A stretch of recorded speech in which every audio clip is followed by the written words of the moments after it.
நண்பர்களே, இன்று நாம் உலக அரசியலை புரட்டி போட்ட ஒரு பரபரப்பான சம்பவம் பற்றி விரிவாக பேசப் போகிறோம். மத்தியதரை கடலில் இந்தியாவுக்கும் துருக்கிக்கும் இடையே நிலவும் பதற்றமான சூழ்நிலை பற்றி அறிந்து கொள்வோம். இந்த பதற்றத்திற்கு அடிப்படை காரணம் என்னவென்று தெளிவாக புரிந்து கொள்வோம். INS திரிகண்ட் என்பது இந்திய கடற்படையின் மிகவும் நவீனமான ஃப்ரிகேட் ஆகும். இதில் மேம்பட்ட ரேடார் அமைப்புகள், ஏவுகணைகள், நீர்மூழ்கி கப்பல் எதிர்ப்பு போர் திறன்கள் ஆகியவை உள்ளன. இப்படி ஒரு போர்க்கப்பல் மத்தியதரை கடலில் நுழைந்தது உலக நாடுகளின் கவனத்தை ஈர்த்துள்ளது. இந்திய கடற்படை பெரும்பாலும் உலகளவில் பல்வேறு பகுதிகளில் பயிற்சிகளில் பங்கேற்கிறது.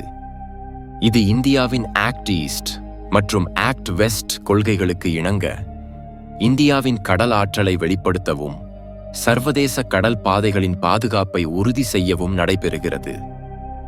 INS திரிகண்ட் சர்வதேச நீர்ப்பரப்பில் நுழைந்தவுடன் துருக்கியின் கடற்படை எதிர்பாராத விதமாக எதிர்வினையாற்றியது. துருக்கிக்கு சொந்தமான 3 போர்க்கப்பல்கள் INS திரிகண்டை சுற்றி வளைத்தன. துருக்கி இதை ஒரு பாதுகாப்பு சோதனை என்று கூறியது. ஆனால் உண்மையில் இது சர்வதேச கடல் சட்டத்தை மீறி இந்தியாவின் கடல் ஆற்றலை சோதிக்கும் ஒரு மிரட்டல் முயற்சியாகவே தோன்றுகிறது.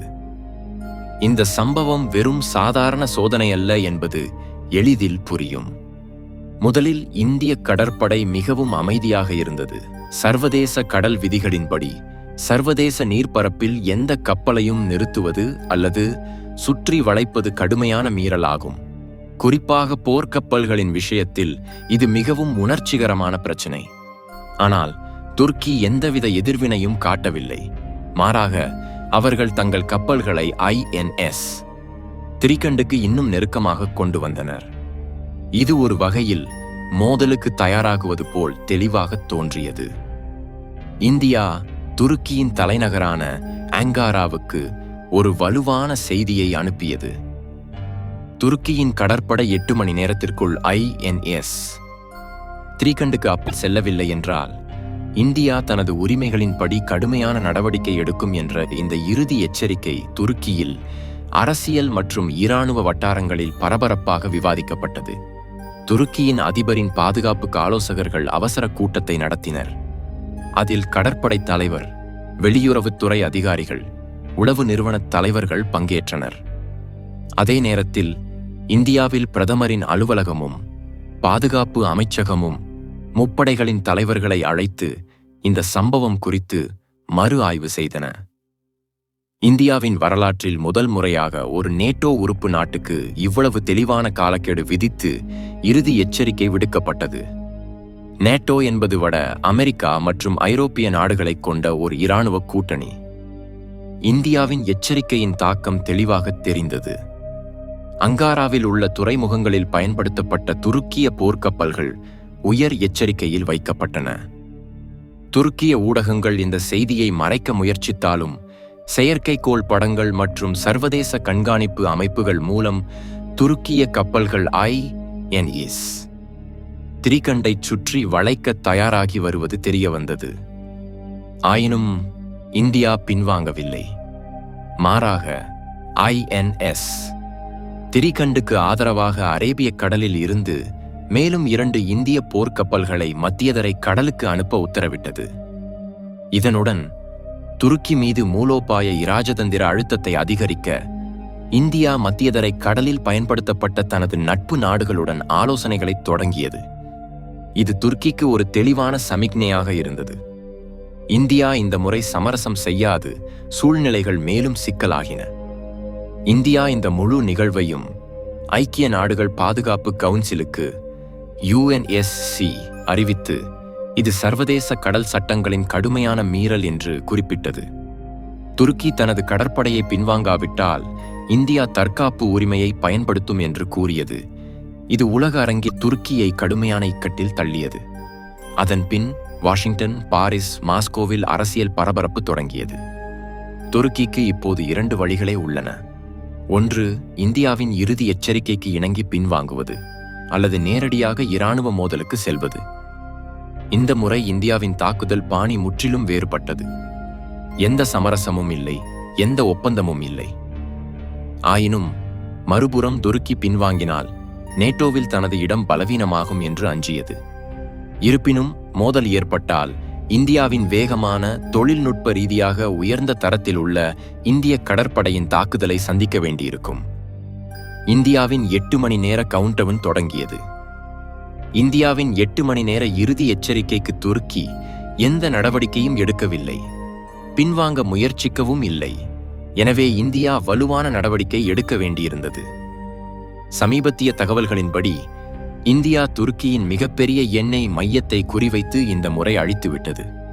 இது துருக்கிக்கு மிகப்பெரிய பொருளாதார மற்றும் மூலோபாய இழப்பை ஏற்படுத்தியது. முதலில் துருக்கி மத்தியதரை கடலில் இந்தியாவின் நுழைவை சட்டவிரோதமானது என்று கூறியது. அப்போது இந்தியா அமைதியாக இருந்தது. இந்தியா தனது INS திரிகண்டை துருக்கியின் எல்லைக்கு வெளியே வைத்திருந்தது.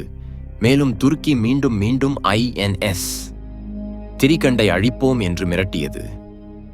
அப்போதும் இந்தியா அமைதியாக இருந்தது. மேலும் துருக்கி இந்தியாவுக்கு எதிராக ஐக்கிய நாடுகளில் ஆட்சேபனை எழுப்பி பேசிய போதும் இந்தியா அமைதியாகவே இருந்தது. ஆனால் துருக்கியின் 4 போர்க்கப்பல்கள் இரவு நேரத்தில் INS திரிகண்டை சுற்றி வளைத்த போது INS திரிகண்டுக்கு நேரடியாக மிரட்டல்கள் விடுத்து இந்தியாவுக்கு எதிராக பழிவாங்குவோம் என்று பேசிய போது இந்தியா காத்திருந்து அமைதியாக இருந்தது. துருக்கி இதேபோல் பேசிக் கொண்டிருந்த போது இந்தியாவின் பொறுமை கட்டுப்பாடு தகர்ந்தது. இந்தியா ஒன்றைத் தொடர்ந்து ஒன்றாக 4 போர்க்கப்பல்களை மத்தியதரை கடலில் பயன்படுத்தியது. சமீபத்திய தகவல் என்னவென்றால், இந்தியா மத்தியதரை கடலில் துருக்கியின் மிகப்பெரிய எரிபொருள் மண்டலத்தில் உள்ள எரிவாயு குழாயை அழித்துவிட்டது. இந்தியா ஒன்றைத் தொடர்ந்து ஒன்றாக பல ஏவுகணைகளை குறிவைத்து இந்த முறை எரிவாயு குழாயை அழித்துவிட்டது. தற்போது இந்தியா துருக்கிக்கு ஒரு வாய்ப்பையும் வழங்கவில்லை. இந்திய போர்க்கப்பல்கள் துருக்கியை எல்லா பக்கங்களிலிருந்தும் சுற்றி வளைத்துள்ளன. இந்தியா இப்போது மத்தியதரை கடலில் மட்டுமல்ல, செங்கடலில் இருந்து கருங்கடல் வரை தனது ஆற்றலை வெளிப்படுத்தியுள்ளது. அதாவது துருக்கியை 3 பக்கங்களில் உள்ள 3 கடல்களில் இந்திய கப்பல்கள் உள்ளன. மேலும் இந்தியா துருக்கியை எல்லா பக்கங்களிலிருந்தும் முழுமையாக சுற்றி வளைத்துள்ளது. துருக்கி தனது இறுதி எச்சரிக்கைக்கு நடவடிக்கை எடுக்கவில்லை, பின்வாங்க முயற்சிக்கவும் இல்லை. இதன் காரணமாக இந்தியா இறுதியாக இந்த பெரிய நடவடிக்கையை எடுத்தது. இந்த எரிவாயு குழாயை அழித்து இந்தியா துருக்கிக்கு மிகப்பெரிய அடியை வழங்கியது. துருக்கியின் மிகப்பெரிய எரிபொருள் துறையை இந்தியா தற்போது தனது கைகளில் எடுத்துக்கொண்டது என்று சொல்லலாம். ஏனெனில் எந்த ஒரு நாட்டையும் பலவீனப்படுத்த வேண்டுமானால் அதன் எரிபொருள் துறையையும் மின்சார விநியோகத்தையும் தடுப்பது மிகவும் பயனுள்ள வழியாகும். கடந்த சில ஆண்டுகளாக இந்தியா துருக்கி உறவுகள் பலவீனமடைந்து வருகின்றன. இதற்கு பல காரணங்கள் உள்ளன. காஷ்மீர் விவகாரத்தில் துருக்கியின் அதிபர் எர்டோகன் பாகிஸ்தானுக்கு ஆதரவாக ஐக்கிய நாடுகளில் பேசியது இந்தியாவுக்கு கடுமையான கோபத்தை ஏற்படுத்தியது. இந்தியா காஷ்மீரை தனது உள்நாட்டு விவகாரமாக கருதுகிறது. இந்த விவகாரத்தில் எந்த வெளிநாட்டு தலையீடையும் ஏற்காது. இரண்டாவதாக, பாகிஸ்தானுடனான உறவு. துருக்கி பாகிஸ்தானுடனான தனது உறவை வலுப்படுத்தி வருகிறது. குறிப்பாக பாதுகாப்பு துறையில் இது இந்தியாவுக்கு எதிராக ஒரு பாக் துருக்கி கூட்டணி உருவாக்கப்படுவதற்கு வாய்ப்பு உள்ளதாக செய்திகள் வருகின்றன. மூன்றாவதாக, இஸ்லாமிய தலைமை. துருக்கி கலீஃபாவின் பாரம்பரிய நாடாக இஸ்லாமிய உலகிற்கு தலைமை வகிக்க விரும்புகிறது. இதனால் சவுதி அரேபியா, ஐக்கிய அரபு அமீரகம் போன்ற பிற இஸ்லாமிய நாடுகளுடனும் இந்தியாவுடனும் இராஜதந்திர முரண்பாடுகள் எழுந்தன. கிழக்கு மத்தியதரை கடல் மோதல்கள்.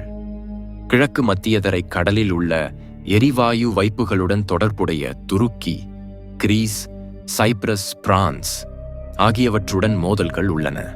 இந்த பகுதியில் இந்தியா தனது இருப்பை வெளிப்படுத்த முயற்சிக்கும் போது துருக்கி இந்தியாவை ஒரு எதிரியாக பார்க்கிறது. இந்தியா தனது கடல் ஆற்றலை விரிவாக்கும் போது மத்தியதரை கடலில் ஒரு மூலோபாய இராணுவ பயிற்சியின் கீழ் தனது ஆற்றலை வெளிப்படுத்தியது. இந்த விநியோகம் இந்தியாவின் ஆக்ட் ஈஸ்ட் மற்றும் ஆக்ட் வெஸ்ட் ஆகிய 2 பாத்திரங்களில் முக்கியமான பகுதியாகும். இதில் இந்திய கடற்படை உலகின் பல்வேறு மூலோபாய கடல் பகுதிகளில் தனது இருப்பை வெளிப்படுத்தி வருகிறது. இந்த பணியின் போது இந்தியாவின் ஒரு கடற்படை பணிக்குழு மத்தியதரை கடலில் செயல்பாடுகளை மேற்கொள்கிறது. இந்தியாவின் இந்த நடவடிக்கை முற்றிலும் சட்டப்பூர்வமானது மற்றும் சர்வதேச கடல் சட்டத்திற்கு இணங்க உள்ளது, ஏனெனில் அது எந்த நாட்டின் எல்லையையும் உள்ளடக்கவில்லை. துருக்கியின் எல்லையில் இருந்து இந்த பணிக்குழு ஏறத்தாழ 1500 நாட்டிக்கல் மைல்கள் தொலைவில் உள்ளது. இது ஐக்கிய நாடுகளின் கடல் சட்டத்தின்படி எந்தவொரு ஆக்கிரமிப்பு எல்லைக்கும் வராது. ஆனால் இந்த நேரத்தில் துருக்கியில் இருந்து எதிர்பாராத எதிர்வினை வந்தது. துருக்கியின் கடற்படை ரேடியோ சமிக்ஞைகள் மற்றும் எச்சரிக்கை செய்திகள் மூலம் இந்திய கடற்படை கப்பல்கள் துருக்கியின் கடல் பகுதிக்குள் அத்துமீறி நுழைந்துவிட்டதாகவும் உடனடியாக அங்கிருந்து பின்வாங்க வேண்டும் என்றும் செய்தி அனுப்பத் தொடங்கியது. இந்த செய்தியில் துருக்கி இந்தியாவை மிரட்டுவது மட்டுமல்லாமல் இந்திய கப்பல்கள் பின்வாங்காவிட்டால் துருக்கியின் கடற்படையின் நடவடிக்கையை எதிர்கொள்ள வேண்டியிருக்கும் என்று எச்சரித்தது. உண்மையில் இந்தியாவின் எந்த கடற்படை பிரிவும் துருக்கியின் எல்லைக்கு அருகில் இல்லை. இந்தியா முதலில் இருந்தே அமைதியாக இருந்தது. இந்தியாவின் கொள்கை தெளிவாக உள்ளது. எந்த நாடு இந்திய கப்பல்களின் பணியில் நேரடியாக தலையிடாத வரை இந்தியா தேவையற்ற மோதலில் ஈடுபடாது. இந்த காரணத்தினால் இந்தியா துருக்கியின் எச்சரிக்கைகளை புறக்கணித்து தனது செயல்பாடுகளை தொடர்ந்தது. இந்தியாவின் இந்த எதிர்வினை மூலோபாய ரீதியாக மிகவும் முக்கியமானது. ஏனெனில் இந்தியா துருக்கியின் எச்சரிக்கைகளுக்கு அடிபணிந்தால் அது தவறான செய்தியை அனுப்பும். இதனால் எதிர்காலத்தில் பிற நாடுகளும் இதேபோல் தவறான குற்றச்சாட்டுகளை முன்வைத்து இந்தியாவின் செயல்பாடுகளில் தலையிட தைரியம் செய்யலாம்.